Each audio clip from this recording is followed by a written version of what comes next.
Hello my loves, I'm Ellie Frost, and on this channel we're talking about the multi-dimensional approach to rapidly and radically healing and transforming during and after narcissistic abuse. And this video is about how narcissistic abuse is spiritual warfare. So where do we start with this? I teach a multi-dimensional approach, right, to recovery and understanding what goes on in this dynamic. Multi-dimensional means I'm looking at it on a physical, emotional, mental, energetic, and spiritual level. And if you don't look at it from all those aspects, then I don't really feel we fully understand what really goes on, because it isn't just a mental attack, it's an attack on us spiritually. It's spiritual warfare, right? And if you've been with a narcissist, you might have noticed like how they seem to psychically know certain things. Like it can feel like your soulmate when you first meet a narcissist, or a twin flame. But I actually a narcissist is not your twin flame or your soulmate. The reason being, a twin flame and a soulmate would never intentionally hurt you, right? And the narcissist is a destructive energy. It's an energy that is there to hold you up, right? Keep you in trauma. Keeping you in trauma stops you being able to manifest your true life, your best life, right? Because trauma affects our energy field. And when we're vibrating at the level of trauma, we're actually an energetic match to more trauma, right? So it's very important that we get rid of the trauma. Yeah, that we learn how to heal that. And I have got an excellent program if you want to join Sovereign that will give you tools to do that. Yeah, so that you get your energy field back, you're in your own energy, and you're focused on what you want to manifest and bring into your life, right? So what does a spiritual attack feel like? It feels like something's going on in the psychic realm. It's hard to put your finger on sometimes, but you can feel it. Yeah, you can feel when they're thinking about you. And we can mistake this and romanticize it and think, well, it must be my soulmate, because it's almost like you feel a very strong pull because of the trauma bond, but also because you're under spiritual warfare. It is a spiritual journey, right? And in order to heal from it, we have to go through a spiritual awakening ourselves, right? Coming back into our true sovereign selves, our authentic power. Yeah, it's a psychic attack, which is why I teach saying no consent in the energy realm. If you find yourself ruminating about the narcissist, it's not always you thinking about them. You can feel them thinking about you. Strange happenings, and please share your stories on, there are strange synchronicities. One in particular that's very common for people is that as soon as they've healed or, got back on with their life, the narcissist comes back in for a hoover. That's very common.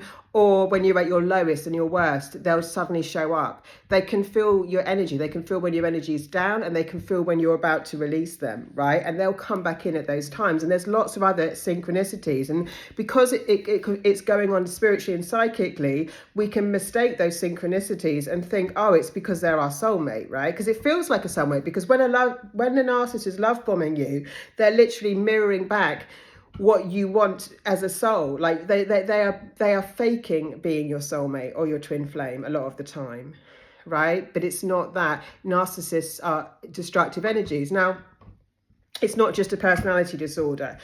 People talk about personality disorders, for example, Asperger's, autism, things that actually people can have that have low empathy or difficulty with empathy and social skills, right? But people with those personality disorders are not intentionally hurting you. The narcissist is a destructive energy that wants to hurt you. They want you trauma bonded. The foundation of this relationship is always devaluing you and keeping you in a trauma bond, right?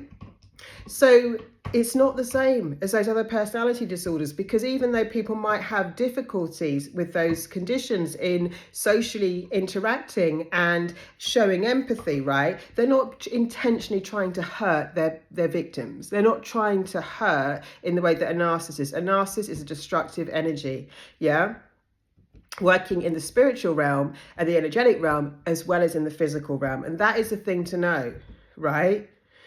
It feels like the Twilight Zone. It feels like you're pulled into something and you can't understand how you got so sucked in. That's because it's an energetic pull and a trauma bond. Yeah?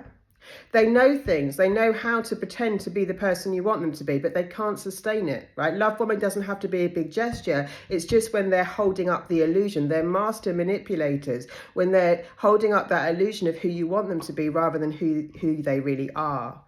Yeah. So to spiritually heal, one, we come into our own authenticity again. Yeah, we start living by our values. We start setting new standards and boundaries in the universe. We take all our power back. We retrieve our soul, right? We unenmesh our energy field from the narcissist. Please join Sovereign, because that is a place to do this, right?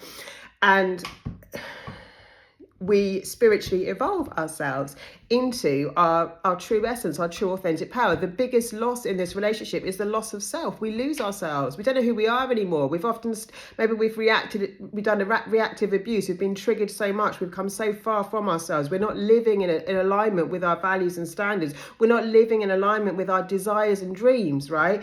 We're just kind of treading water in a relationship, trying to not get it any worse. We're kind of in damage limitation mode when we're with a narcissist, rather than becoming more of ourselves, becoming a better version, becoming a more fully expressed version, right? Expanding, growing. There's no growth, there's no personal development, then there's no growth in intimacy with a narcissist. That's impossible. And you know there's something spiritually going on, right? Because they all act in the exact same ways. They follow the exact same sequence, whether they're overt, covert, whether you want to call them altruistic, malignant. Yes, there's all different sort of like different ways in which they do it, but it's the same sequence every single time, because they're so detached, acting under the in agreement with a an entity of consciousness that we're calling narcissism, right? But they've made a spiritual choice, yeah, and you can't make them unmake that choice.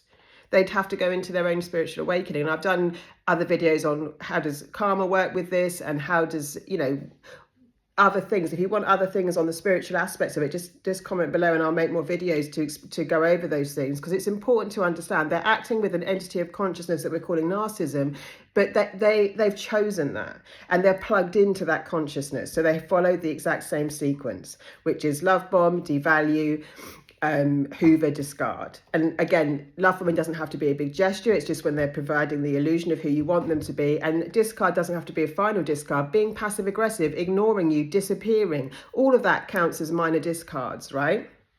So that sequence of behavior is because they're plugged into this entity of consciousness that we're calling narcissism. People have talked about like demons and things like that, and it is a demonic energy. It's a demonic entity. Depending on how malignant they are, it's a destructive energy no matter what. You cannot grow in this relationship. You have to become less of yourself. You'll find yourself disconnecting from your essence, from your soul, right? You're not detached from your soul like a narcissist, but they don't steal your soul. No one can steal your soul, but you start becoming disconnected and you don't start becoming more of who you are. Our purpose on the planet, right, is many things, but one of them is to be fully expressed, to be self-actualized, it's called, right? Which is when I really discover who I am and become the fullness and the potential of that. That's the journey we're on. So if you're interested in that, please check out my program Sovereign. Any questions, let me know. Any experiences of this, any topics you want me to talk about this, please let me know. Lots of love, guys. I'll speak to you soon.